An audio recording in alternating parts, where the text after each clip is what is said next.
You don't want me to start my video? You want to get on the couch? Let's go. Come here. Okay, why are you biting? Well then, what is going on, you guys? Booker, you mother, what the hell did I do? Go. Play with that or your ball. I have to make a video, brother. What is going on, you guys? Brandon here, aka Brawadis, and today I am bringing you a brand new... Okay, see, this is what we're not going to do right now. This is exactly what we're not going to do. You. Booker, like, if we fight off camera, that's fine, but don't fight on camera. There's too many people watching. So the video I'm bringing you guys right now is actually my second upload of the day. And the reason I did that is because I know not all of my following likes basketball. So earlier today, I did a regular vlog so that everybody can enjoy.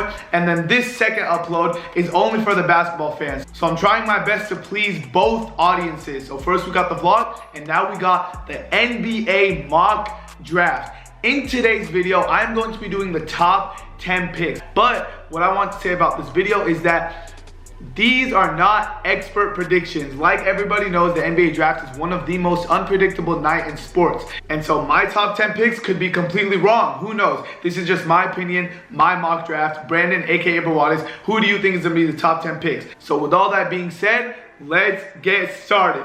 With the #1 pick in the 2018 NBA draft, my Phoenix Suns, their first #1 pick in franchise history, 50 years. 50 years, we finally got the #1 pick. There's been a lot of debate and a lot of, back and forth between Suns fans of, I want DeAndre Ayton, I want Luka Doncic. Heck, some people want Jaren Jackson Jr., some people want Marvin Bagley. Look, there are some years where there's a #1 pick like Anthony Davis, LeBron James, a clear-cut #1 pick. And then there's other years like this where you just don't know who exactly is going to be the #1 pick. But if I had to bet money with everything we have heard right now, especially after his pre-draft workout with the Suns, the #1 pick, I'm 99% sure, is going to be DeAndre Ayton, 7'1", freakishly athletic center from Arizona. As a Suns fan, I can't complain. Honestly, I like a lot of the prospects at the top of this draft, so I am not complaining at all with DeAndre Ayton. He himself has said how badly he wants to play for the Phoenix Suns, and being a Suns fan, yeah, we're not used to hearing players want to play for the Phoenix Suns. So it's very, very refreshing, and I feel like even those people who don't want the Suns to take DeAndre Ayton, they're gonna like this dude really quick. He knows how to talk. He always says the right things, and not to mention, because you don't win games by saying the right things, you gotta play. And he is a damn good basketball player. Obviously, there's a lot of questions about his defense. He is an elite rebounder. He can spread the floor. His three-point shooting is still a little bit of a question mark, but he has shown signs that he could be a decent, if not above average three-point shooter. But the main thing is the guy's, his body, like, he's not normal. He's freakishly athletic, especially for his height and his size. So a lot of people are saying he's the next unicorn, comparing him to players like Joel Embiid, Karl Anthony Towns, players like that. So as a Suns fan, I'm excited, and I can't wait to pair Devin Booker, DeAndre Ayton, and Josh Jackson. Not to mention, DeAndre Ayton came out himself. I'm not saying this. He said it. DeAndre Ayton said that he could see him and Devin Booker being the next Shaq and Kobe. And as a Suns fan, how does that not excite you? The second pick in the NBA draft, due to some lottery luck, belongs to the Sacramento Kings. Now, a lot of people that I've talked to, okay, we already know DeAndre Ayton's going #1. But what the hell happens after that? A couple weeks ago, it was, okay, Luka Doncic. After that, you saw some Marvin Bagley. Now you look at some mock drafts and you see Michael Porter Jr. all the way up to #2. But this is a Brawadis mock draft, not anybody else mock draft. So if I had to guess, I'm still picking Luka Doncic to go #2. First and foremost, in my head, he is the second best, if not the best prospect in this year's draft class. A lot of people who, for whatever reason, actually no, I'm not gonna say for whatever reason, a lot of people don't like Luka Doncic because he is not an American player, because he plays in Europe. And that's just, it's so stupid to me because, for every Darko Milicic, for every Jan Vesely, there is a Dirk Nowitzki. There are players who come over from overseas, Porzingis, and they make an impact. So you can't, whatever. I'm not even going to get into that. I like Luka Doncic. I feel like He is going to be an exceptionally good player, not to mention Vlade Divac likes international players, and I'm just not buying into all this, oh, Luka Doncic is going to fall to 4th or 5th on draft night. I just don't see it happening, because even if Sacramento doesn't take him, which would shock me, I don't see any way Atlanta passes him up at number 3. Kings fans, I would not hate this pick if I were you. I would welcome Luka Doncic on my team with open arms. And yes, there's a lot of question marks about, is he too slow to play in the NBA? Does he have the athleticism that is needed? And the answer to that is no, he's not the most athletic player, but he makes up for that with his smarts. All the awards he's won, not to mention he's playing in a league that is tougher than college basketball. So I don't understand all the people who come at me and, oh, but Brandon, he's playing overseas. Yeah, the league he's playing in is actually made up of former NBA players and middle-aged men. It is not made up of a bunch of 18 and 19-year-olds like the NCAA is. So I don't understand your guys' point. It is the second toughest league behind only the NBA. It is tougher competition than college basketball. And Luka Doncic is dominating like that, so I think Sacramento takes him number 2.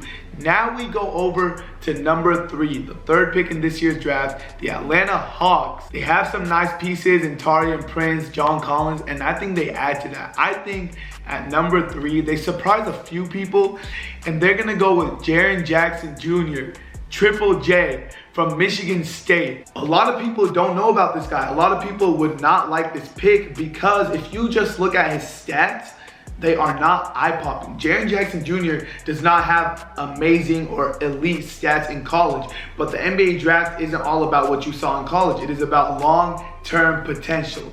Jaren Jackson Jr. is the youngest player in this year's draft class. Does Jaren Jackson Jr. have a high chance to be a bust? Yes, he does. However, his ceiling is, honestly, I'm not going to lie, it might be higher than DeAndre Ayton. I'm not saying he's going to be a better player than Ayton is, but what he could amount to, his ceiling is through the roof. He could stretch the floor, he could protect the rim, he could switch off pick and rolls and guard the wings. He's a really, really nice piece. He's going to be a little bit more of a long-term project than some of the other rookies are, but it doesn't matter because the Atlanta Hawks are not trying to win now. They've actually admitted that, not in these words, but they are just now starting their rebuilding phase, and they still got a long way to go. But I think a foundation of John Collins, Jaren Jackson Jr., and Taurean Prince is not a bad place to start. Now we move on to number 4, the Memphis Grizzlies. At the 4th spot, you can look at a couple options here. You can see Michael Porter Jr. rising. You can see Mo Bamba, who freaking impressed everybody in his pre-draft workouts and his measurements. But I think they end up taking Marvin Bagley over here. It's just way too much superstar potential. If this was last year with the Markelle Fultz and Lonzo Ball draft, I'm pretty sure Marvin Bagley would go number 1. Yes, there's a lot of questions about his defense, like a lot of people in this draft. There's a lot of questions about just how good of a three-point shooter can he be in the NBA. But his raw athleticism is unmatchable, and not to mention he's an elite rebounder. His motor never ends. Think about this. Memphis Grizzlies might be familiar with this. If you want Zach Randolph with way better athleticism and a better jumper, you are looking at Marvin Bagley, if he pans out, who had the chance to end up being the best player in this year's draft class. Number 5, you have the Dallas Mavericks on the clock right now, and I don't think this is a tough selection at all. I think they are going to go with Mo Bamba, freakishly long center out of Texas. This guy actually he broke Rudy Gobert's record for the biggest wingspan in NBA Draft Combine history. He could shoot the 3 ball. Obviously, he could protect the rim. It wouldn't surprise me if he comes into the NBA and he's already an elite rim protector right away from day 1. He could run the floor. Think Kristaps Porzingis. He is a perfect modern-day NBA big, not only from the offensive side of things, but the defensive side of things. Him, just like Jaren Jackson Jr., it could take a couple of years before he actually starts making big-time contributions. And honestly, don't be surprised. I'm not saying this will happen for sure, but don't be surprised if the Boston Celtics try to make a move to get Mo Bamba on draft night. I think the Dallas Mavericks could possibly look at acquiring Jaylen Brown from Boston for this pick, because if you think about it from Boston's side of things, and sorry, I might get sidetracked, but if you think about it from Boston's side of things, it's going to be really, really hard next season to play Kyrie Irving, Terry Rozier, Gordon Hayward, Jaylen Brown, Jason Tatum. I understand, Brad Stevens can make it all work. They all buy into his. I know, I understand that. But at the same time, they have a lot of players that overlap each other's positions. And if there's one thing that they could improve, it's rim protection, rebounding. A big man. Al Horford is solid, but he is one player. And how many wings do they have? They have 1 million. So I wouldn't be surprised if the Mavs tried to flip this pick for Jaylen Brown and the Celtics went on and took Mo Bamba, and then they could start Kyrie Irving, Gordon Hayward, Jason Tatum, Al Horford, and Mo Bamba. And then you have Terry Rozier, and I'm sure Dallas wouldn't complain about getting Jaylen Brown, who in my head has all-star potential. Anyways, I'm getting sidetracked. 6th pick, Orlando Magic. It's going to be Trae Young. That just seems like such an Orlando Magic pick, okay? They need a point guard. They have a really, really big hole at point guard. Actually, the Magic actually have a lot of holes on the roster, but I think point guard is one of their biggest needs. Trae Young, very, very, very high bust potential, but also very, very, very, very high superstar potential. When you're in Orlando's shoes, man, you gotta take a risk. Just like my team, the Phoenix Suns, Orlando has been bad for so long. They need to take a risk. Let's say Trae Young pans out. That is someone who, and I hold my breath when I say this because it is very tough to be this player, but that is someone who can at least be comparable to Steph Curry. And can Trae Young be closer to Jimmer Fredette than Steph Curry? Yes, but he can also be Steph Curry. And whenever you have a chance to even take a player who one day could be Steph Curry, you do that, especially for the Orlando Magic. So I think Trae Young, number 6 to Orlando. Now we move on to number 7, the Chicago Bulls. And look what you have here, a player who, if he never hurt his back, would probably be the number 1 pick in this year's draft. A player who just a couple of days ago, I read a report saying he could go number 2. Here we are on draft night, and he falls to number 7. Michael Porter Jr. will not slip past the Chicago Bulls. I'm sorry, Knicks fans. I'm sorry, Cavs fans. But I just don't see Michael Porter Jr. slipping past Chicago. There's just so much star potential there. Not to mention, Michael Porter Jr. has stated subliminally so many times that he wants to play for the Chicago Bulls, and I just think that if MPJ's back checks out and he is cleared, good to go 100%, this will be the biggest steal of the draft, no doubt, no doubt. When you're getting a player of Michael Porter Jr.'s caliber at the 7th overall pick, man, I'm sitting here thinking about the top 7 picks, and this year's draft is so stacked. I could literally see 6 out of 7, if not all 7 of the players I've already named. If any of those players were in last year's draft, I could see all of them going number 1. From Ayton to Doncic to Michael Porter Jr., Bagley, freaking Mo Bamba. It's crazy. This year's draft is so stacked at the top, and I think there's a clear top 7, whichever order it may be. I think the top 7 will not change. I think it's going to be Ayton, Doncic, Bagley, Bamba, Jaren Jackson, Michael Porter, and Trae Young. I think those 7 are locked in. If it does change, I would be shocked. But man, that is a freaking stacked class. And with Chicago, you could be starting something real nice with Chris Dunn, Zach LaVine, Markkanen, and then now Michael Porter Jr., Bobby Portis. So it looks like something's happening down there in Chicago. It's just going to take a couple more years. Now we go to number 8, the Cleveland Cavaliers. And I know the Cavs are crossing their fingers, hoping one of either Trae Young or Michael Porter Jr. falls down to them. I could also see them trading this pick. I wouldn't be surprised if they traded to try to make LeBron James happy and bring in a proven player. But if the Cavs do keep this pick, and in my opinion, the 8th best player in this draft is Wendell Carter Jr. from Duke. However, you don't always draft best player available. And I think the Cleveland Cavaliers go Myles Bridges over Wendell Carter Jr. Whether I agree with that or not, I'm not going to say it, okay? I'm just going to say that's my opinion. First and foremost, Myles Bridges is a winner. The Cleveland Cavaliers are not some rebuilding team who are taking this lottery pick and bringing him along slowly. They are not trying to pick someone at this 8th spot, a long-term project, a raw player. That's not what they're doing. They're looking for someone more established, like somebody who has played 2 years of college basketball. Myles Bridges skipped the NBA draft last year, and I know it's because he tried to improve his draft stock, obviously, but it is also because he wanted to help Michigan State win a championship. And so any player who turns down the opportunity of playing in the NBA to help a school win a national championship shows that he is a winner to me, and just his ceiling is much higher than Wendell Carter Jr. Let me say this about Wendell Carter Jr. His floor is much higher than Myles Bridges. he will be an impactful player no matter what. I don't see Wendell Carter Jr. busting at all.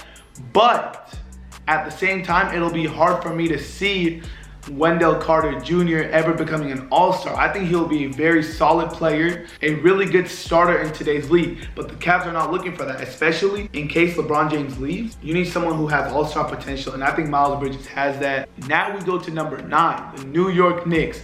I think over here they have a choice between Wendell Carter Jr. or Myles Bridges, and I think they end up going Wendell Carter Jr. just because pairing Carter Jr. with Porzingis is going to be a hell of a matchup nightmare for opposing teams for years to come. And I think Wendell Carter Jr.'s comparison is he's like an Al Horford type of player, and I really like that fit next to Porzingis. Now my last pick for today's video, the Philadelphia 76ers. Again, another team who is not really drafting a player who's going to take a couple years to develop. They don't need that. They are ready to win now. And I think they go Myles Bridges out of Villanova. He played multiple years in college, so he's older. He is ready to contribute right now. Again, in my opinion, I don't think he'll ever be like a multi-time all-star. However, he is safe. He's a safe pick. He has a high floor, 3-and-D player. He fits on any team. He'll go out there. He's like a Robert Covington, but younger. And I think he'll fit right in with Philly, come off the bench, play major minutes his first season. And I think that's where Philly goes if they keep the pick. I can see Philly trading this pick, but if they keep it, I think they go Myles Bridges. Guys, thank you so much for watching today's video. I really hope you guys enjoyed. Drop a like if you did. For all you non-basketball fans, please don't complain. I tried my best to please both audiences. I put out a whole 15-minute vlog earlier today to entertain you guys, and now I'm trying to entertain the basketball side. So this is my second upload, double upload day. Yeah, I want to hear your guys' opinions, so let me know how you think the top 10 of the draft is going to go in the comment section down below. Brandon, aka Brawadis, I love you guys all, and I'm out. Peace. Yeah, I can never ever find the right words, and there's no way this is real life. There's no telling you're the right girl, so I can only say that it feels right.